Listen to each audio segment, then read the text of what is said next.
We've all had that awkward family reunion moment, where that one relative shows up who's a bit different from everyone else. But this story is about a family gathering that happened 50,000 years ago, and it didn't end with awkward small talk. It ended with cannibalism. Hey, subscribe if you listen to these regularly. Also, drop your location and time in the comments. Saw someone from Denver say they listen while walking their dog at 6 a.m. Then someone from Barcelona at midnight. You guys are all over the place. And perhaps that's why the Ice Age created some absolute units, because as we know, hard times generally create hard people, and the earliest modern humans in Europe possessed multiple features that, if present in a person today, might be viewed as almost supernatural. These guys weren't just tough, they were giants. Now, when I say giants, I'm not talking about fairy tale stuff. I'm talking about the Cro-Magnons, the first modern humans to settle in Europe, and recent archaeological findings suggest they weren't just taller than the Neanderthals they encountered, they were taller than us. Picture this. You're walking through Ice Age Europe about 45,000 years ago. The temperature is brutal, mammoths roam the frozen plains, and you come across a group of humans. But these aren't the hunched, brutish Neanderthals you might expect. These are 6'6" towers of muscle and bone. Their shoulders are broader than an NFL linebacker's. Their bones are denser than anything we see in modern athletes. Their collarbones alone are 25% longer than ours, giving them leverage for swings that could basically turn a spear into a medieval siege weapon, and they needed every bit of that strength. Because what we're starting to understand from the archaeological record is that these early modern humans weren't just competing with Neanderthals for resources. The evidence suggests something much darker, something that archaeologists have been reluctant to talk about until recently. They were hunting them. Now I know what you're thinking. Surely this is just speculation, right? Some overexcited researcher making wild claims based on a couple of scratched bones? Well, that's what scientists thought too, until they found Shanidar 3. Shanidar 3 was a Neanderthal male, somewhere between 40 and 50 years old. He lived in what's now Iraq, and he had a problem. Actually, he had several problems, including arthritis and various old injuries. But his biggest problem was the deep, sharp slice in his left ninth rib. Someone had thrown a spear into his chest. And here's where it gets interesting. Neanderthals didn't use throwing spears. They used heavy, thrusting spears that required getting up close and personal with whatever they were trying to kill. The wound in Shanidar 3's rib, it came from a light projectile weapon, the kind only Cro-Magnons used. Duke University researcher Stephen Churchill actually went full CSI on this 50,000-year-old cold case. He got himself a crossbow, made stone-tipped spears modelled after Cro-Magnon weapons, and started shooting pig carcasses. Why pigs? Well, as Churchill put it, they make a pretty good model for Neanderthal torsos. Same rib thickness, similar musculature. After inflicting various wounds and comparing them to Shanidar 3's injury, the conclusion was pretty clear. This wasn't a hunting accident. This wasn't a Neanderthal on Neanderthal fight. This was a Cro-Magnon who did it, and Shanidar 3 actually survived the initial attack.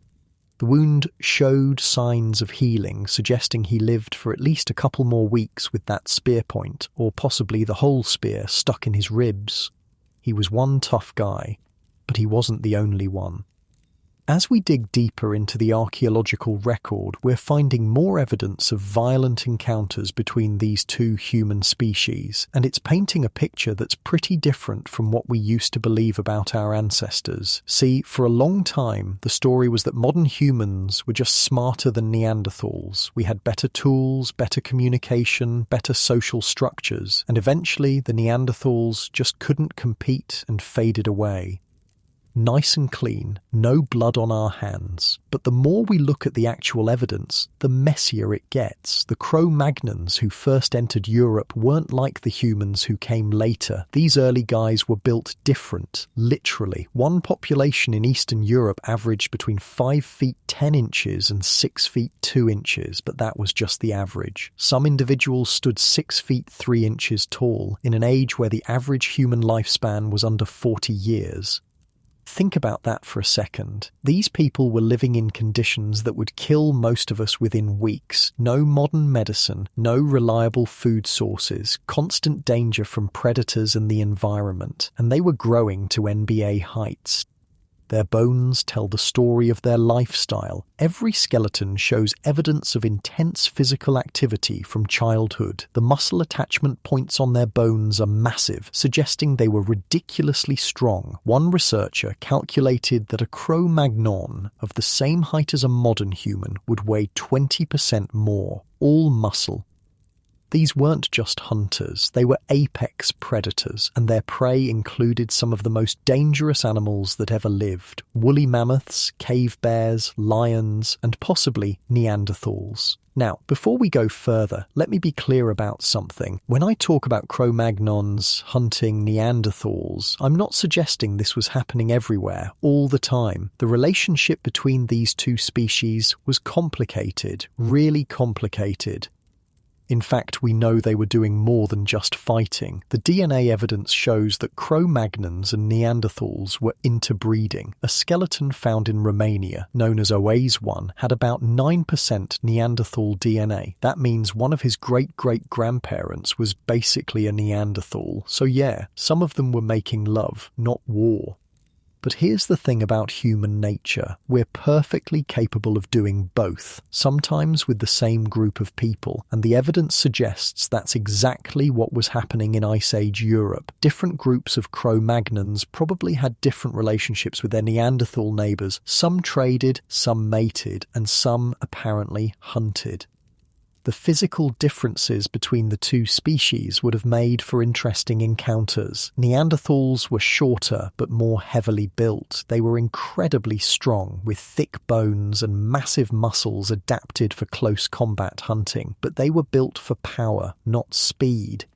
Cro-Magnons were taller and leaner. They could run faster and throw farther. They had those longer collarbones I mentioned, which gave them better leverage for throwing. They could strike from a distance, while Neanderthals had to get close. It's like bringing a knife to a gunfight. Except the knife wielder is built like a gorilla. The skeletal evidence from this period shows something interesting. Neanderthal remains from the time when Cro-Magnons arrived in Europe show more injuries than before, and not just hunting injuries, injuries consistent with interpersonal violence, head trauma, defensive wounds, the kind of damage you get when someone's trying to kill you, and you're trying to stop them. Meanwhile, the Cro-Magnon skeletons from this period tell their own story. Multiple specimens show healed injuries, skull fractures, fused vertebrae from traumatic impacts. These people were surviving catastrophic damage that would probably kill a modern human, even with our hospitals and antibiotics. One female Cro-Magnon found in France had survived a significant skull fracture. The bone had healed, showing she lived for an extended period after the injury. In a world without medical care, that means someone took care of her. Someone made sure she had food and water while she recovered. These weren't mindless brutes. They had complex social structures. They cared for their injured. They buried their dead with elaborate grave goods, but they were also capable of extreme violence.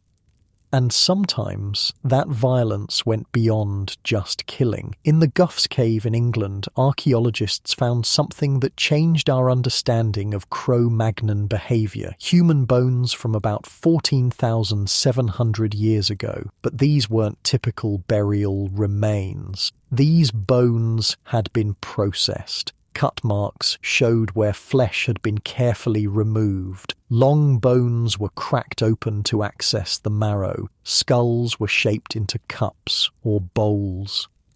The same techniques they used on animal bones. Dr. Sylvia Bello from London's Natural History Museum put it pretty bluntly. They found undoubting evidence for defleshing, disarticulation, human chewing, crushing of spongy bone, and the cracking of bones to extract marrow. Human tooth marks on human bones, including a 3-year-old child. The skull cups are particularly interesting. These weren't hastily made. They were carefully crafted, with the soft tissue meticulously removed and the bone shaped into a functional vessel. The amount of work involved suggests these weren't just for nutrition. This was ritualistic cannibalism. And Gough's cave wasn't unique. Similar evidence has been found at other Cro-Magnon sites across Europe. The same time period, the same careful processing of human remains, the same skull cups. Now, you might be thinking this was just Cro-Magnons eating other Cro-Magnons, some kind of funeral ritual or desperate survival cannibalism, and in some cases that's probably exactly what it was. But remember that Neanderthal jawbone I mentioned earlier, the one found with cut marks eerily similar to those on deer carcasses butchered by Cro-Magnons. The cutting technique was nearly identical to what they used on their prey animals. Either someone was keeping a Neanderthal jaw as a trophy, or someone was eating it. The evidence is starting to paint a picture that's pretty different from the peaceful coexistence model we used to believe. Yes, there was interbreeding. Yes, there was probably trade and cultural exchange, but there was also predation, and the Cro-Magnons had all the advantages. They had projectile weapons, while Neanderthals were still using thrusting spears. They had higher population densities, possibly due to higher fertility rates. They had extensive trade networks stretching over 500 miles. The Neanderthals, they rarely travelled more than 3 miles from their caves. It wasn't a fair fight. The Cro-Magnons also had something else, something that might have been even more important than their physical advantages. They had dogs. Multiple Paleolithic dog remains have been found associated with Cro-Magnon sites. One from Belgium dates to 36,000 years ago. These weren't wolves, they were domesticated dogs, possibly used for hunting and guarding camps. Imagine being a Neanderthal, already struggling to compete with these tall, projectile weapon-wielding newcomers, and now they have trained predators on their side too. The psychological impact alone would have been devastating. As the Cro-Magnons spread across Europe, the Neanderthals retreated. Their population had always been small, probably never more than a few thousand individuals across the entire continent. They lived in isolated family groups, rarely interacting with others of their kind. The Cro-Magnons, by contrast, lived in larger communities. They had seasonal gatherings where multiple groups would come together. They shared information, traded resources, and probably shared stories about the strange, strong people they encountered in the forests. The ones who looked almost human, but not quite. The ones who were dangerous up close, but vulnerable at a distance. The ones who were becoming fewer and fewer as the years passed. By 40,000 years ago, Neanderthals were gone from most of Europe. A few populations held on in places like Gibraltar and the Iberian Peninsula, but even these last holdouts would disappear within a few thousand years, and the Cro-Magnons, they thrived. Their population exploded. By 13,000 years ago, there might have been over 70,000 of them in Europe. They built elaborate shelters from mammoth bones, they created incredible cave art, they developed sophisticated tools and weapons, they basically owned the continent. But success changed them. As the Ice Age began to wind down and life became slightly easier, the Cro-Magnons began to change. The later generations weren't as tall as their ancestors, their bones weren't as thick, their muscles weren't as pronounced. They were becoming more like us, less like giants. The question is why? Why were these early Cro-Magnons so physically impressive? And why did those traits disappear over time? Part of it was probably diet. The early Cro-Magnons ate almost exclusively meat from large game animals. Mammoths, horses, reindeer, bison. Their bodies were fueled by massive amounts of protein and fat. No processed foods, no agricultural diet. Just pure, nutrient-dense meat. They also lived lives of constant physical activity. From the moment they could walk, they were training for survival, carrying heavy loads, tracking prey across vast distances, fighting off predators. and occasionally fighting other humans. Every day was basically an extreme workout that would kill a modern fitness influencer, and they did it wearing animal skins in sub-zero temperatures while avoiding saber-toothed cats. Natural selection was working overtime. Only the strongest, fastest, and smartest survived to reproduce, and in the harsh environment of Ice Age Europe, those traits were pushed to the absolute limit.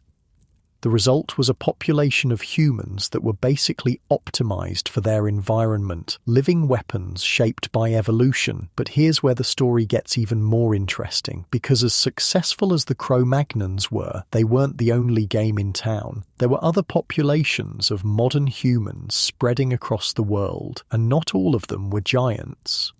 In fact, some of them were quite small. The humans who reached Indonesia around the same time were much shorter and lighter. The ones who made it to Australia were different again. Each population adapted to its specific environment, but the European Cro-Magnons faced unique challenges. They were moving into territory that was already occupied. The Neanderthals had been in Europe for hundreds of thousands of years. They knew the land, they knew where to find food and shelter.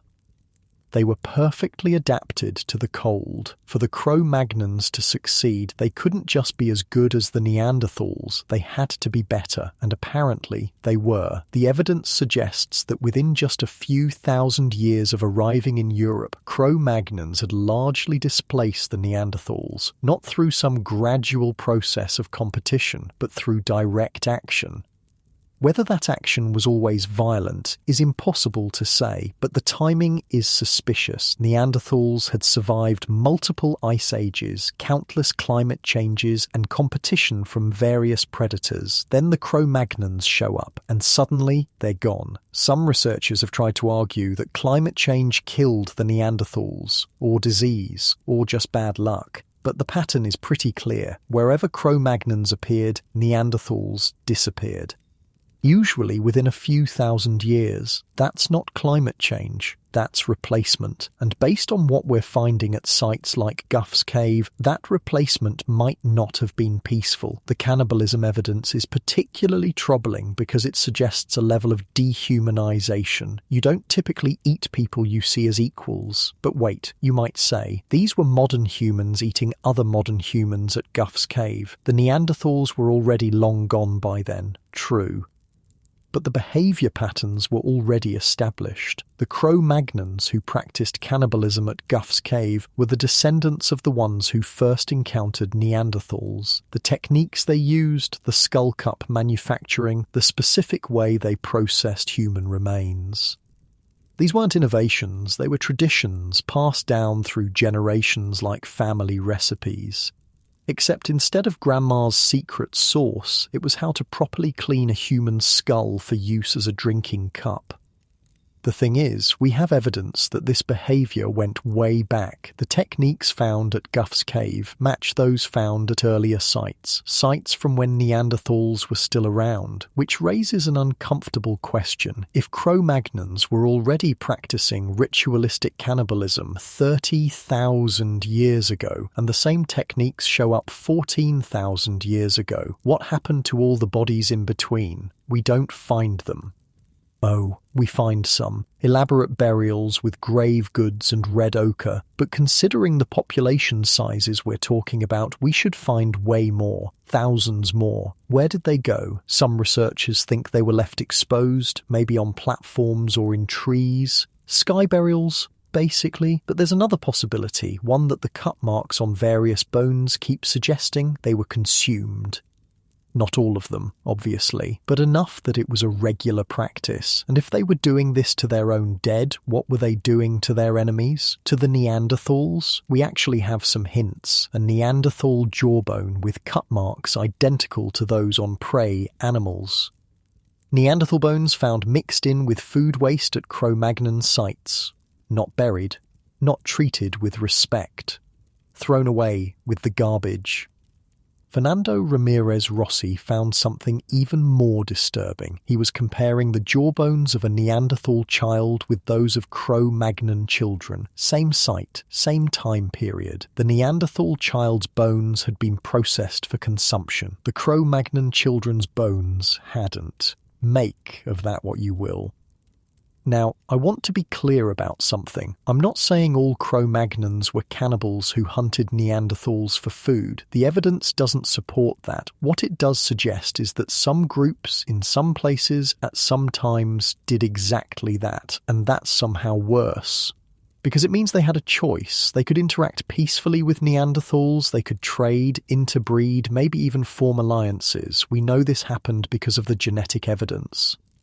But they could also hunt them, kill them, eat them, and the choice probably depended on circumstances, resource scarcity, territory disputes, or maybe just whether they saw those particular Neanderthals as people or prey. The physical advantages the Cro-Magnons had would have made the choice easier. Remember, we're talking about people who stood 6.5 feet tall, who had bones like iron bars and muscles built from a lifetime of killing megafauna, who could throw a spear with enough force to penetrate a mammoth's hide. Now imagine being a 5'5" Neanderthal with your close combat spear, watching these giants approach from across the frozen plain. The psychological warfare alone would have been devastating, and the Cro-Magnons seemed to understand this. They decorated themselves with red ochre and wore elaborate jewelry made from shells and animal teeth. They probably had complex hairstyles and clothing. They would have looked alien to the Neanderthals, alien and terrifying. But here's where it gets really interesting. The Cro-Magnons weren't just physically imposing, they were smart, really smart. Their brain capacity was actually larger than modern humans, about 1,600 cubic centimetres compared to our 1,350. That's 15% bigger. Now, brain size doesn't automatically equal intelligence. But combined with their archaeological record, it paints a picture of people who were operating on a different level. They created art that still takes our breath away, cave paintings so sophisticated that when they were first discovered, people thought they were fakes. No way Stone Age humans could create something so beautiful, so complex. But they did. They also created music. Bone flutes that could play complex melodies, drums made from mammoth skulls. They had instruments we're probably still discovering. Imagine being a Neanderthal and hearing music for the first time. Coming from the camp of those tall strangers, would it have been beautiful or terrifying? Maybe both. The Cro-Magnons also had something else that gave them a massive advantage. They had what researchers call behavioral modernity. Basically, they thought like us. They planned for the future. They had complex language. They could think abstractly. Neanderthals had some of these abilities too, but not to the same degree. One of the clearest examples is their hunting strategies. Neanderthals were ambush predators. They'd wait near game trails or water sources and attack when animals came close. It worked, but it was dangerous. Neanderthal skeletons show massive trauma, broken bones, skull fractures, wounds that would have been agonizing. They basically got beat up every time they hunted. Cro-Magnons, they were smarter about it. They figured out migration patterns and scheduled mass killing events. They'd drive entire herds off cliffs or into dead-end valleys. They'd trap them against rivers or in boggy ground where the animals couldn't escape. One kill could feed a community for weeks, and they preserved the meat. They knew how to smoke it, dry it, maybe even salt it. They could plan ahead for lean times. Neanderthals lived day to day. Cro-Magnons lived season to season. This forward-thinking mentality extended to everything they did. They didn't just make tools, they made tools to make tools. They had specialized implements for specific tasks, needles for sewing, awls for piercing, scrapers for hide preparation. They even had cosmetic tools, tweezers, razors, mirrors made from polished stone. These people cared about their appearance in a way that seems almost modern. And why wouldn't they? They had complex social structures, multiple families living together, seasonal gatherings where different groups would meet, politics basically. And where you have politics, you have hierarchy. The burial evidence shows this clearly. Some people got elaborate graves with hundreds of ivory beads, fox teeth pendants, and red ochre covering everything. Others got shallow pits with nothing. Some got eaten. The inequality is stark, and it suggests these weren't egalitarian societies where everyone was equal. There were leaders and followers, rich and poor, powerful and powerless, and possibly human and not quite human. Because here's something anthropologists don't like to talk about much. The way Cro-Magnons treated Neanderthal remains suggests they didn't see them as equals. You don't process your equals like deer carcasses. You don't make their skulls into cups. Unless you don't think they're really people. This dehumanization would have made everything easier. The killing, the cannibalism, the complete replacement of an entire species. It's just hunting after all, and the Cro-Magnons were very, very good at hunting. By 35,000 years ago, they had spread across Europe like wildfire. Every habitable area had Cro-Magnon settlements. They were on the coasts fishing and gathering shellfish. They were in the mountains hunting ibex. They were on the steppes following reindeer herds. They were everywhere. And the Neanderthals?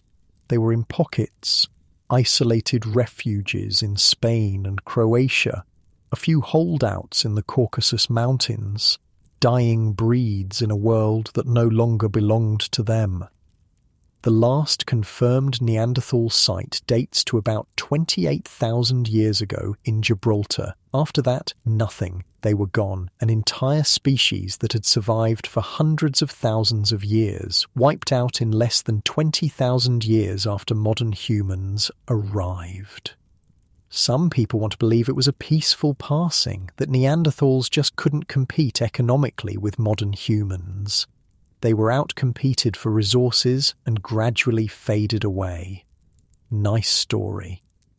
But the bones tell a different one. Those late Neanderthal sites show signs of stress, malnutrition, injuries. The bones of children show growth interruptions, suggesting periods of starvation. They were being pushed to marginal environments, places where Cro-Magnons didn't want to live yet. Because eventually the Cro-Magnons came for those places too. As their population grew, they needed more territory, more resources, and the last Neanderthal refugees were absorbed. There's a site in Spain called El Sidrón where archaeologists found the remains of 13 Neanderthals, 3 adult males, 3 adult females, 3 teenagers, 2 children and 1 infant, an entire family group. They all died at the same time, about 49,000 years ago, and their bones show clear evidence of cannibalism, cut marks, percussion damage, the works. But here's the thing. There's no evidence of Neanderthal habitation at the site after this event. Someone killed this family, ate them, and the site was abandoned. Neanderthals never returned. Who do you think did it? The timing is interesting too. 49,000 years ago is right around when modern humans were establishing themselves in Europe. Right when the competition for resources would have been most intense. Right when desperate measures might have seemed justified. And let's talk about those desperate measures for a moment, because cannibalism in prehistory wasn't always about starvation. Sometimes it was about power. Eating your enemies is the ultimate domination. You're not just killing them, you're absorbing them, making them part of you. Or, in the case of those skull cups, turning them into objects, tools, trophies. The Guff's cave skulls were carefully crafted, the edges were smoothed. Some might have been decorated, though the evidence is unclear. These weren't disposable items, they were kept, used, probably displayed. Imagine being at a Cro-Magnon feast 15,000 years ago. The fire is roaring. The smell of roasting meat fills the air, and your host hands you a drink in a human skull. Do you refuse? Do you even have that option? Or do you drink, pretending not to think about whose head you're holding? The social dynamics of these societies were complex and dark. The evidence suggests that violence wasn't just common, it was normalized, celebrated even. The cave art tells us this. Yes, there are beautiful paintings of animals, but there are also depictions of violence, humans fighting, humans dying, and in some cases, humans doing things to other humans that we'd rather not think about. There's a cave painting in Spain that shows what appears to be an execution, multiple figures surrounding a single individual who's clearly in distress. The detail is remarkable and disturbing. You can see the fear in the victim's posture. These weren't just artists, they were documentarians, recording their world as they saw it, and their world was violent. But it was also beautiful. The same people who practiced cannibalism created Venus figurines of stunning artistic merit. They made jewelry of incredible intricacy. They invented new technologies and pushed the boundaries of what humans could achieve. They were, in many ways, the first true humans, at least the first ones we'd recognize as being like us. The contradiction is hard to reconcile. How could people capable of such beauty also be capable of such brutality?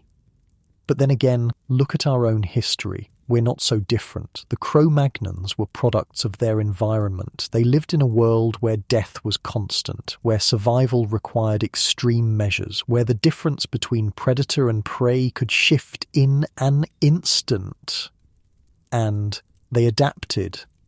Boy, did they adapt. Their bodies became weapons, their minds became sharper, their societies became more complex, they became us. Well, sort of. Because here's the thing about the Cro-Magnons. They didn't stay the same. As the Ice Age wound down and life became easier, they changed. The giants became smaller, the bones became lighter, the muscles became less pronounced. By 10,000 years ago, the average Cro-Magnon was maybe 5'8". Still tall for the time, but nothing like their ancestors. What happened? Natural selection relaxed, basically. When you don't need to wrestle mammoths and throw spears at cave bears, you don't need to be built like a superhero. When food becomes more reliable, you don't need the robust build that can survive starvation. When conflicts become less deadly, you don't need bones that can withstand massive trauma. Evolution doesn't maintain expensive traits that aren't needed, and those giant bodies were expensive. A 6'6" Cro-Magnon would have needed maybe 4,000 calories a day just to maintain their weight. In a world where every calorie had to be hunted or gathered, that's a massive requirement. Fine when you're hunting mammoths, not so fine when the mammoths are gone. And the mammoths did go, along with most of the other megafauna that Cro-Magnons relied on. Some of it was climate change. The world was warming, and cold-adapted animals couldn't cope. But some of it was overhunting.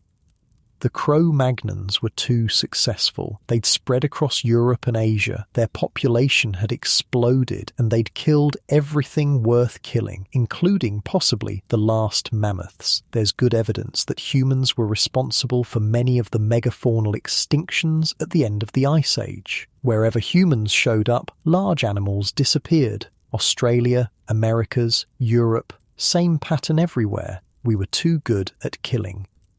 And when the big game was gone, the Cro-Magnons had to adapt again. They became farmers, herders, craftsmen. They became civilization, but they carried the genes of their giant ancestors, and occasionally those genes express themselves. Every now and then, someone is born who's unusually tall, unusually strong, unusually robust, a throwback to the age of giants. We call them anomalies, medical curiosities, but they're reminders of what we were, what we're capable of becoming. The genes are still there, dormant but present. The potential for that kind of physical development hasn't been lost. It's just not needed for now. But who knows what the future holds? If conditions changed, if selection pressures returned, could we become giants again? Could we become monsters again? The evidence from Guff's Cave suggests we never really stopped being capable of those same extremes. The skull cups weren't a one-time thing. They weren't isolated incidents from desperate times. Sites across Europe from different time periods show the same behavior. France, Germany, Spain, Croatia, all with human bones bearing cut marks, all with evidence of consumption, all with those carefully crafted skull cups. But here's something that doesn't get talked about much. It wasn't just the men who were giants. The women were too. Female Cro-Magnon skeletons average 5'4". That's taller than the average woman today, and these weren't delicate flowers. The muscle attachment points on female Cro-Magnon bones are massive. They were warriors. The evidence is right there in the bones. The same wear patterns from spear throwing, the same robust builds, the same healed injuries from violent encounters. One female skeleton from France shows a healed spear wound through her pelvis. She survived being run through with a spear while possibly pregnant, and she lived long enough for the bone to fully heal, meaning someone cared for her during recovery. Someone made sure she survived because she was valuable. In small populations struggling to survive, every woman who could bear children was precious, but that didn't mean they were protected from violence. Far from it. The injury patterns on female Cro-Magnon skeletons are brutal. Skull fractures, broken ribs, defensive wounds on arms. Some of this was probably domestic violence, sad but true, but some of it was warfare, the positioning of injuries, the types of weapons used, the fact that many of these women were buried with weapons. They were fighters, and they were fighting other humans. We like to imagine prehistoric women as gatherers while men were hunters, nice and neat gender roles, but the Cro-Magnon evidence doesn't support this. Everyone hunted, everyone fought, everyone survived, or didn't. There's a site in Italy called Grimaldi where they found a triple burial, a woman and 2 adolescents, probably her children. All 3 had been killed at the same time. All 3 had defensive wounds. They fought back. The burial is elaborate with thousands of shell beads and red ochre everywhere. Whoever killed them also buried them with honor. Make sense of that. Maybe it was ritual sacrifice. Maybe it was warfare between groups where the victors honored the dead. Maybe it was something else entirely. We'll never know, but we know it happened, and it happened a lot. Child skeletons from this period often show signs of violence. Not accidents, not predator attacks, human violence. A 5-year-old with a crushed skull, a teenager with arrow wounds, an infant with cut marks on its bones. These weren't isolated incidents. And here's where it gets really dark. Some researchers think this violence was related to resource competition. When times were tough, groups would raid each other for food, territory, or mates. Pretty standard for human history, actually. But the Cro-Magnons took it to extremes. There's evidence of entire communities being wiped out. Sites that were continuously occupied for generations suddenly abandoned. The last layers showing signs of violence and cannibalism, then nothing. The victors didn't even move in, they just destroyed and left. This scorched earth approach might explain something puzzling about the genetic record. Modern humans went through several population bottlenecks during the Ice Age, times when our numbers dropped dangerously low. We usually blame climate, but what if it was us? What if Cro-Magnon groups were so successful at killing each other that they nearly drove themselves extinct?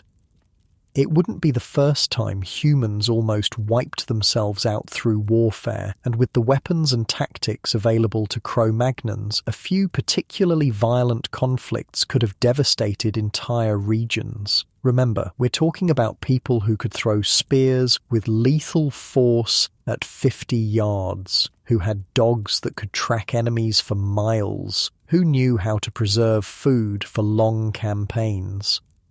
These weren't quick raids, they were military campaigns, planned, organised and executed with terrible efficiency, and they left their mark on our genome. See, here's something interesting about human genetics. We're all ridiculously similar, more similar than we should be for a species, spread across the entire planet. Chimpanzees in a single forest have more genetic diversity than all humans on Earth. That's weird. Unless you consider that we went through extreme bottlenecks, times when the human population dropped to maybe a few thousand individuals total, and each bottleneck selected for specific traits: violence, intelligence, social cooperation, the ability to kill other humans efficiently. The Cro-Magnons were products of these bottlenecks, and they created new ones. Every time they wiped out a competing group, they reduced human genetic diversity. Every time they replaced a population, they spread their own genes, and their genes were interesting. Remember that 9% Neanderthal DNA in OAS1? That was from interbreeding that happened just 4 to 6 generations before he lived. His great-great-great-grandmother was basically a Neanderthal. But here's the weird part. Modern humans only have about 2% Neanderthal DNA. So what happened to the other 7%? Natural selection happened. Some Neanderthal genes were beneficial. They helped with cold adaptation, immune response, and metabolism. These genes stuck around. Others were lethal, literally. Certain combinations of Neanderthal and modern human genes were fatal. Children with these combinations died young or were never born at all. The Cro-Magnons figured this out. Maybe not scientifically, but practically. They noticed that children from certain pairings didn't survive, that some hybrid offspring were sterile, that mixing with Neanderthals was risky, so they stopped, mostly. The interbreeding that gave us our Neanderthal DNA happened in a relatively short window. About 7,000 years, starting around 50,000 years ago. After that, nothing. Even though Neanderthals survived for another 10,000 years after the main interbreeding period, there's no evidence of continued mixing. The Cro-Magnons had learned Neanderthals were for hunting, not mating, and hunt them they did. As Cro-Magnon populations grew and spread, they pushed into every corner of Europe. No refuge was safe, no territory too remote. They were relentless. But Europe was just the beginning. The same people who replaced Neanderthals in Europe spread east into Asia, and there they encountered other human species, the Denisovans. We don't know much about Denisovans, a few bone fragments and teeth, but their DNA tells an interesting story. They interbred with modern humans too, once. Just like with Neanderthals, there was a brief period of mixing, then nothing. The pattern is exactly the same. Initial contact, some interbreeding, then replacement. Were the Denisovans hunted like the Neanderthals? Did they end up in skull cups too? We don't have the fossil evidence to say for sure. But they disappeared right on schedule. The Cro-Magnons kept moving through Asia, into Australia, eventually to the Americas, and everywhere they went, the pattern repeated. Existing populations disappeared. In Australia, they encountered people who had been isolated for maybe 60,000 years. Small, gracile humans adapted to the desert environment. Within a few thousand years of Cro-Magnon-type humans arriving, the original population was largely replaced. Same in the Americas. The first Americans were probably similar to modern Native Americans, but there's evidence of earlier populations, people with different skull shapes, different builds. They're gone now, replaced. The genetic evidence suggests multiple waves of replacement, each new wave of humans wiping out or absorbing the previous one. It's the human pattern. We conquer, we replace, we forget. And the Cro-Magnons were the best at it. Their physical advantages, their weapons, their social organisation, it all combined to make them unstoppable. But success has a price. As they spread across the world, the Cro-Magnons had to adapt to new environments. The giants of Ice Age Europe became the diverse populations we see today. In hot climates, being huge is a disadvantage. You overheat. You need too many calories. So populations in Africa and Southeast Asia became smaller, leaner. In resource-rich areas, the extreme robustness wasn't needed, so bones became lighter, muscles less pronounced. In agricultural societies, different traits were selected: intelligence over strength, social skills over hunting ability. The giants faded away, but their legacy remained, not just in our genes, but in our behavior, the capacity for extreme violence, the ability to dehumanize others, the willingness to do whatever it takes to survive. These are Cro-Magnon gifts or curses. Depending on your perspective, modern humans like to think we're civilized, that we've moved beyond the brutality of our ancestors, but have we really? The 20th century saw more human-on-human violence than any period in history. We just got better at it, more efficient. The Cro-Magnons would be proud, or horrified, probably both.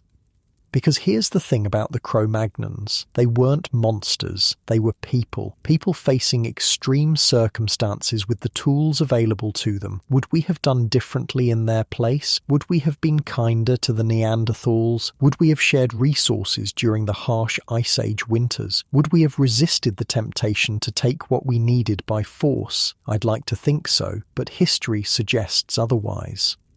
Every time modern humans have encountered a less technologically advanced population, the result has been the same: displacement, absorption, extinction. From the Americas to Australia to Africa, the pattern repeats. The only difference is we use guns instead of spears. And we don't make skull cups anymore, usually. There are still places in the world where human bones are used ritually, where cannibalism occurs, where the old ways haven't completely died. Papua New Guinea, the Amazon, remote parts of Africa, the behaviour is rare but persistent, like it's hardwired into us. And maybe it is. Maybe the Cro-Magnons left us more than just genes. Maybe they left us behavioural patterns, deep instincts that surface under the right conditions. Or the wrong ones. Studies of modern cannibalism show interesting patterns. It's almost never about nutrition. Even in starvation situations, cannibalism is rare. When it does occur, it's usually ritual, about power, domination, absorption of the enemy's strength, just like the Cro-Magnons. The skull cups at Guff's Cave weren't about calcium deficiency. They were about something deeper, something psychological, the need to completely dominate the defeated, to own them, even in death. This psychology didn't die with the Ice Age. It evolved, adapted, found new expressions: public executions, trophy hunting, serial killers who keep souvenirs, different manifestations of the same impulse. We are what we are because of the Cro-Magnons. They shaped us through selection pressure. The violent ones survived and reproduced. The passive ones didn't. For 50,000 years, this was the rule, and it worked. We conquered the planet. We became the dominant species. But at what cost? Every other human species is gone. Most of the megafauna is gone. Entire ecosystems destroyed, all because we were too good at killing. The Cro-Magnons would probably be amazed at what we've become. 7 billion humans covering every inhabitable part of the planet. No more giants, but billions of their descendants. Mission accomplished, I guess, but sometimes I wonder what the world would be like if things had gone differently. If the Cro-Magnons hadn't been so successful, would Neanderthals still exist? Would we share the planet with other human species? Would we be less violent, having learned to coexist rather than conquer? Or would the competition have made us worse? There's no way to know. We can't rerun history. We can only look at the bones and try to understand, and the bones tell a clear story. The Cro-Magnons were magnificent and terrible. They created art that moves us to tears and practiced cannibalism. They cared for their injured and hunted other humans. They were giants who remade the world in their image.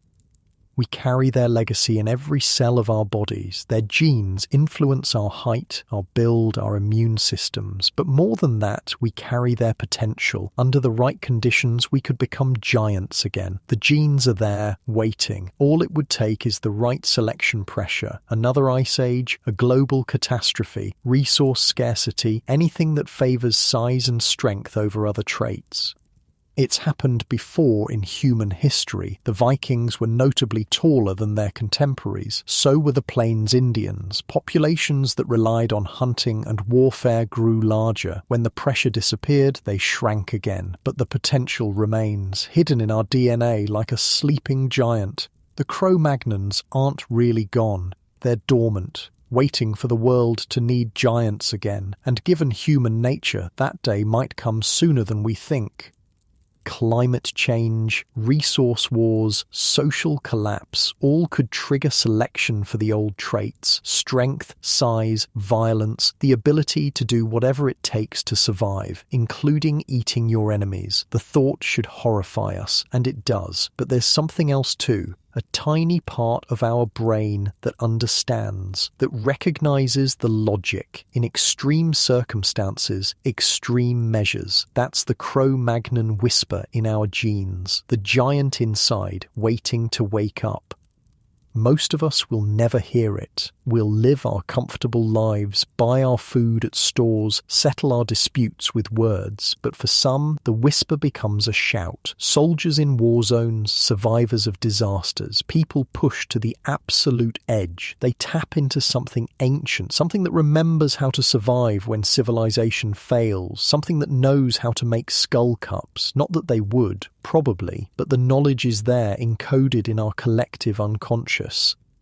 Waiting, just like those genes for giant bodies and dense bones, just like the capacity for extreme violence, just like the ability to see other humans as prey. It's all there courtesy of our Cro-Magnon ancestors, the giants who hunted Neanderthals, who consumed their enemies, who conquered the world and left us to deal with the consequences of 50,000 years of evolutionary success or failure, depending on how you look at it. Because here's something nobody talks about. We didn't just lose the giant bodies and dense bones, we lost other things too, things that might have been useful. The Cro-Magnons could see better than us, their eye sockets were larger, positioned differently. They had better depth perception for throwing spears, better night vision for hunting at dawn and dusk. We traded that for smaller faces. Worth it? Maybe. They could hear things we can't. The shape of their ear bones was different. Some researchers think they could hear lower frequencies, useful for long-distance communication across open terrain. Imagine being able to hear another human calling from 2 miles away. We can't do that anymore. Their sense of smell was probably better too. Not Neanderthal level, those guys had noses like bloodhounds, but better than ours. All these sensory advantages lost. Traded for smaller heads that were easier to birth, because that's what really changed everything. Agriculture meant more babies. More babies meant selection for easier childbirth. Easier childbirth meant smaller heads. Smaller everything, really. It's kind of insulting when you think about it. 50,000 years of becoming apex predators, and we threw it away for wheat. But wheat won, didn't it? There are more humans now than ever before. 7 billion wheat eaters covering the planet. The Cro-Magnons, for all their advantages, never numbered more than a few 100,000 worldwide. So who really succeeded? The answer depends on how you measure success. If it's just numbers, we win. If it's quality of life, physical capability, connection to the natural world, the giants might have had it better. They definitely had some things we've lost. And I'm not just talking about physical traits. They had knowledge we've forgotten. Cave paintings show they understood animal behavior in ways that would impress modern zoologists. They knew migration patterns, breeding seasons, herd dynamics. They could predict where animals would be months in advance. We need satellites for that. They also understood plants in ways we're only rediscovering. Recent analysis of Cro-Magnon sites shows they used medicinal plants we didn't know had therapeutic properties until modern chemistry confirmed it. Willow bark for pain, chamomile for inflammation, poppy seeds for, well, they were basically walking pharmacies, and they knew which plants were toxic at which doses, which combinations were dangerous, which preparations neutralized poisons. Knowledge passed down through generations. Lost when we decided farming was easier. But here's the really weird part. Some of this knowledge seems to have been shared with Neanderthals. Before they ate them, apparently. There are sites where Neanderthal and Cro-Magnon tool-making techniques suddenly merge, where Neanderthals start using plants they never used before, where burial practices change, cultural exchange happened right before the Neanderthals disappeared. It's like the Cro-Magnons learned everything useful from the Neanderthals, then eliminated the teachers, corporate restructuring, Stone Age style.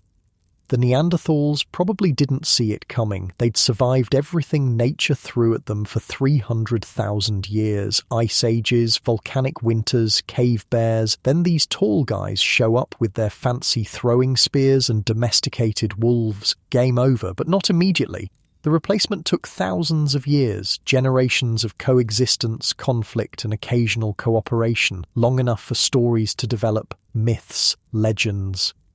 Ever wonder where our folklore about giants, ogres and trolls comes from? Big, strong, brutal creatures living in caves? Sound familiar? Maybe the Neanderthals, or maybe memories of the Cro-Magnons themselves, the giants who were our ancestors but also our monsters. The ones who did things we don't want to remember, but couldn't quite forget. These stories persist across cultures. Every society has myths about giants in the past. The Nephilim, the Titans, the frost giants.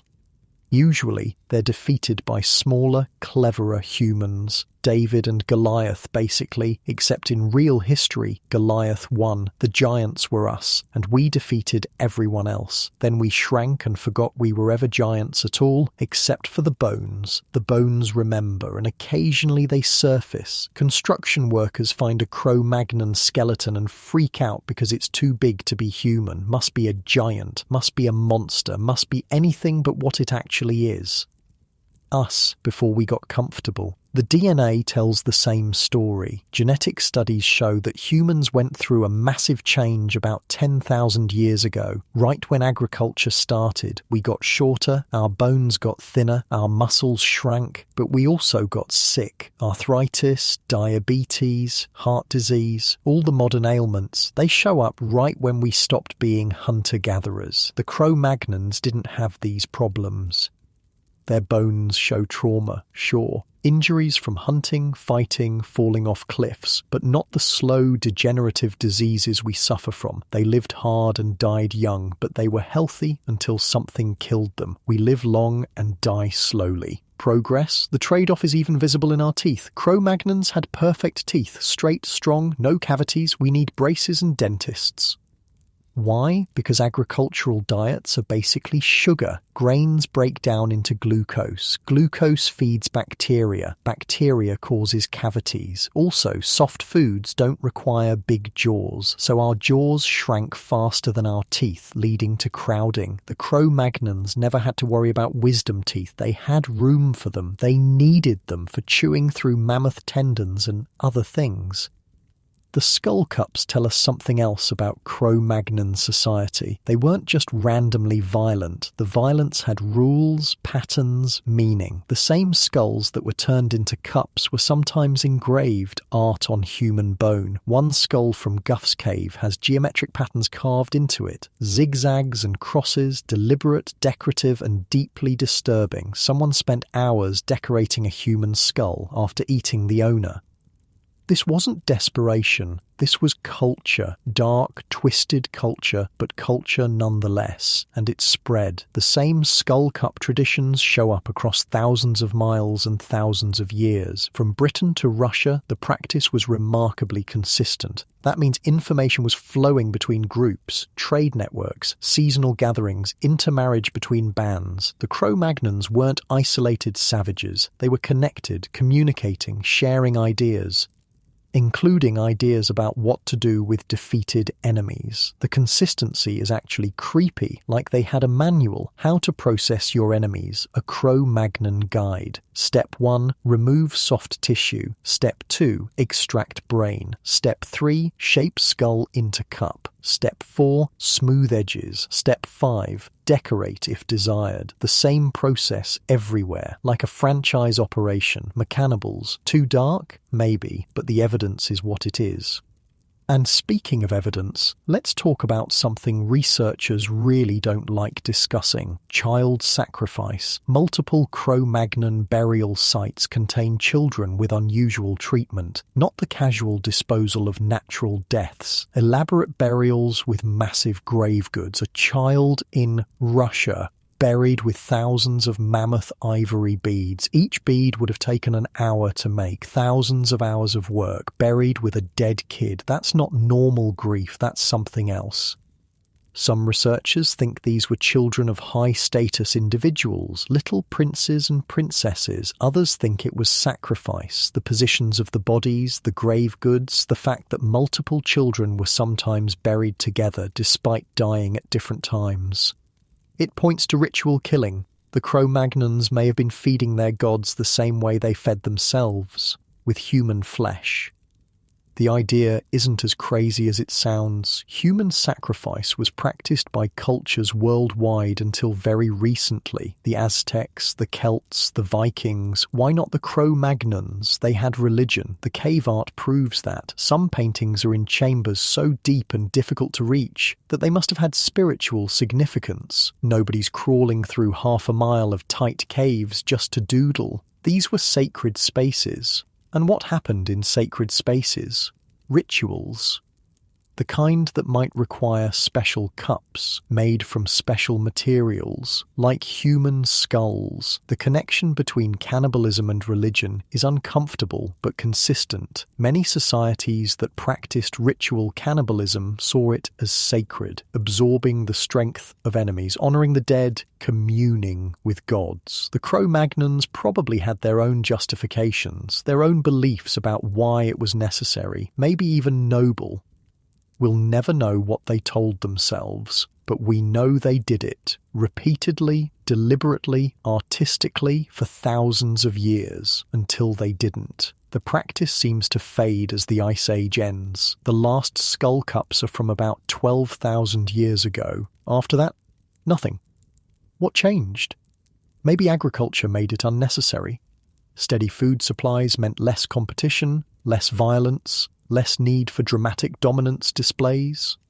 Or maybe the smaller, weaker agricultural humans couldn't pull it off anymore. Hard to intimidate enemies with skull cups when you're 5'6" and malnourished from eating nothing but grain. The giants were gone, and their practices went with them, mostly. There are hints that the knowledge persisted. Medieval texts describe rituals involving human bones. Viking sagas mention drinking from enemy skulls. Were these memories or ongoing practices? Both, probably.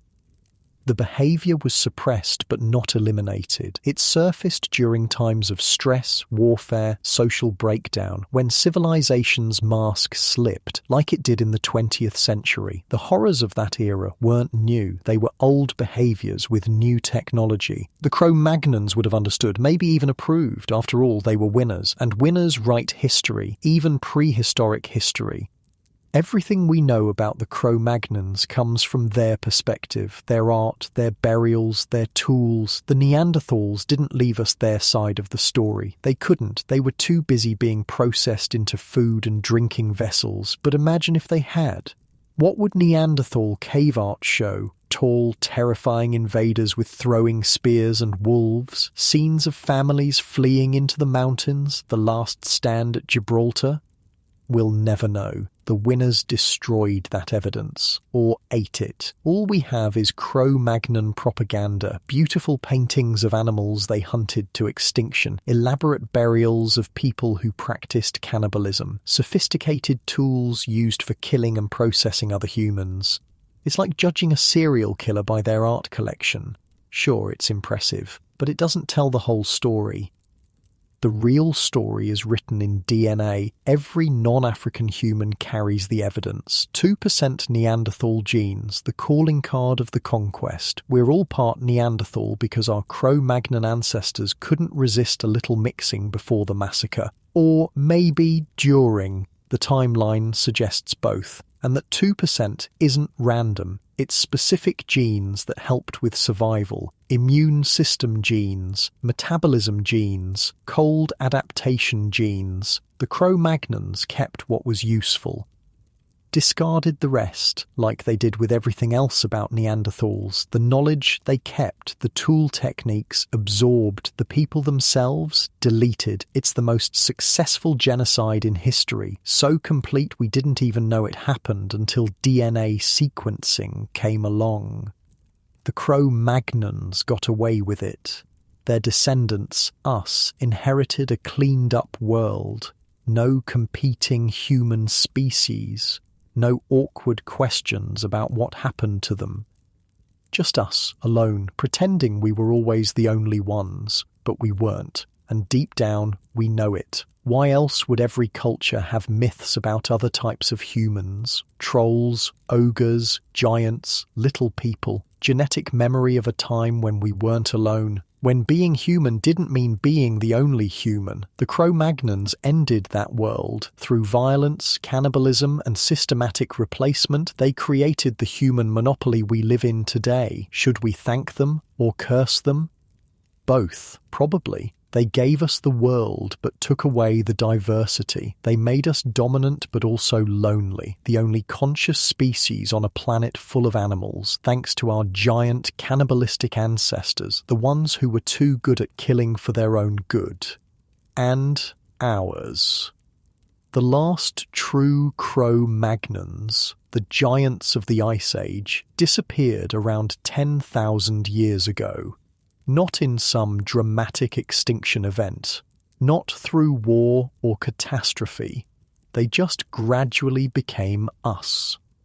Smaller, weaker, more numerous, like bacteria adapting to antibiotics by becoming less virulent but more successful. The transformation wasn't instant. There were holdout populations, remote areas where the old ways persisted, islands where giants lived longer than they should have. The Guanches of the Canary Islands, for instance. When Spanish conquistadors reached the Canaries in the 1400s, they found something unexpected. The native Guanches were huge, men averaging 6 feet tall with massive builds and incredible strength. They were described as being able to throw stones with such force that they could shatter Spanish shields. Sound familiar? Genetic analysis shows the Guanches were direct descendants of Cro-Magnon populations. Isolated on their islands, they maintained the old phenotype longer than mainland populations. They're gone now, of course. The Spanish made sure of that. Same pattern, different millennium, but the Guanches weren't the only throwbacks. Legends of giants persisted in remote areas worldwide. The Patagonian giants encountered by Magellan, the Cite-Car of Native American lore. Real populations or exaggerated stories? Probably both. Isolated groups maintaining ancient traits encountered by smaller agricultural humans who couldn't believe what they were seeing. Living fossils from the age of giants. All gone now. We made sure of that too. It's like we can't stand reminders of what we used to be. Every time we encounter people who are too different, too impressive, too much like our ancestors, we destroy them or absorb them or both. The pattern holds even today. Indigenous populations worldwide are disappearing, their genes absorbed into the global melting pot, their cultures dissolved, their uniqueness erased, the Cro-Magnon legacy continuing, homogenization through conquest. But here's something interesting. As we've gotten smaller and weaker physically, we've gotten more violent technologically. The Cro-Magnons could kill at 50 yards with a thrown spear. We can kill at 5,000 miles with a drone strike. They turned skulls into cups. We turned entire cities into ash. Who's really more brutal? At least the Cro-Magnons had to look their victims in the eye, had to get blood on their hands, had to carry the weight of what they did. We just push buttons. The distance makes it easier, like how they had an advantage over Neanderthals with projectile weapons. We've just extended the range. Same psychology, different scale. And we've industrialized everything, including death. The Cro-Magnons processed bodies one at a time. We've figured out how to do millions. Progress. But something interesting is happening. As we've become more capable of mass destruction, we've also become more aware of what we've lost. The interest in Cro-Magnons and Neanderthals isn't just academic, it's nostalgic. We miss being giants, we miss being strong, we miss the simplicity of survival. even if that simplicity included cannibalism. There's a reason why post-apocalyptic fiction is so popular, why people fantasize about civilization collapsing, why returning to nature is a recurring theme. We want to be Cro-Magnons again, without the nasty bits of course, but you can't separate them. The strength came from the struggle, the size came from the lifestyle, the cannibalism came from the competition. It was all one package. You want to be a giant, you have to live like one. And most of us couldn't handle it. A single winter in Ice Age Europe would kill 99% of modern humans. We're too soft, too specialized, too dependent on civilization. We've traded physical capability for comfort. The Cro-Magnons would probably be disgusted, or maybe jealous. Hard to say. What we can say is that their legacy is more complex than just genes and violence. They gave us art, music, religion, trade, all the foundations of civilization. They also gave us the capacity for extremes, extreme beauty and extreme ugliness, extreme cooperation and extreme competition, extreme love and extreme hate. We're bipolar because they were, creating Venus figurines while making skull cups, caring for injured family members while hunting other humans, building elaborate shelters while destroying entire populations. The contradiction is us. We've just gotten better at hiding it, most of the time. When the mask slips, when civilization breaks down, when resources get scarce, the Cro-Magnon comes out. Rwanda, Bosnia, Syria, skull cups might be out of fashion, but the impulse remains, and it doesn't take much to trigger it. A few missed meals, a threat to the group, competition for resources. Suddenly we're back in the Ice Age, psychologically at least. This is why the Cro-Magnon story matters. It's not ancient history, it's current psychology. The giants are gone, but their programming remains in all of us. That 2% Neanderthal DNA we carry, it's nothing compared to the 100% Cro-Magnon behavior patterns. We are them, just smaller. And perhaps that's the real tragedy. We kept all their worst traits, but lost their best ones. We're still violent but not strong, still tribal but not connected to nature, still cannibalistic, metaphorically, but without the ritual meaning. We got the worst of both worlds. But every now and then, someone is born who's a throwback. Unusually tall, unusually strong, unusually robust. Professional athletes, basically. Look at NBA players. Average height 6'6", exactly the Cro-Magnon average. Coincidence? Or are we selecting for the old traits in our entertainment, watching giants compete because we miss being giants ourselves? The worship of physical prowess in sports is basically Cro-Magnon nostalgia. We want to see what we used to be, what we could be again, and maybe that's not entirely bad. The Cro-Magnons, for all their brutality, were magnificent. They survived impossible odds. They conquered the world with stone tools and determination. They were humanity at its most raw, most real. Before we got complicated, before we got confused, before we forgot what we were, predators, survivors, giants. The bones in the ground remind us. Every new discovery adds details to the story, and the story keeps getting darker. Recent finds suggest the cannibalism was more widespread than thought, the violence more common, the hunting of other humans more systematic. Each revelation makes us uncomfortable, forces us to confront what we are, where we came from, what we're capable of. Because that's the real lesson of the Cro-Magnons. Not that they were different from us, but that they were us. The skull cups aren't artifacts of a primitive past. They're warnings about our sophisticated future if we're not careful. The technology changes, but the psychology doesn't. We're still the same species that thought turning enemies into drinkware was a good idea. We just express it differently now. Economic cannibalism instead of literal. Corporate raids instead of actual ones.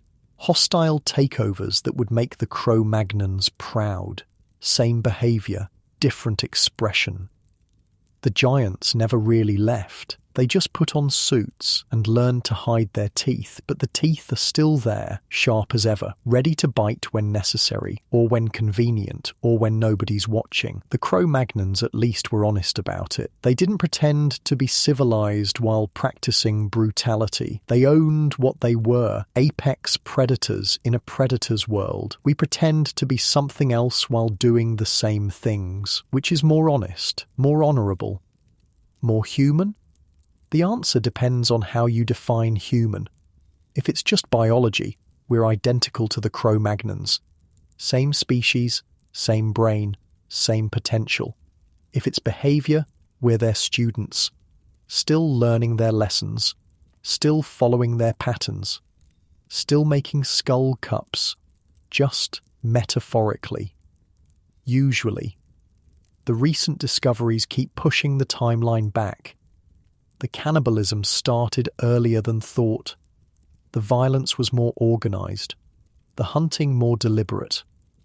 Each new paper adds another dark chapter to human origins, and we keep reading because we need to know, need to understand, need to confront the giants in our past and in ourselves. The Cro-Magnons weren't aberrations, they weren't exceptions, they weren't primitive versions of us. They were us at our most successful and most terrible. The fact that they were both simultaneously is the part we struggle with. We want our ancestors to be either heroes or villains, not both.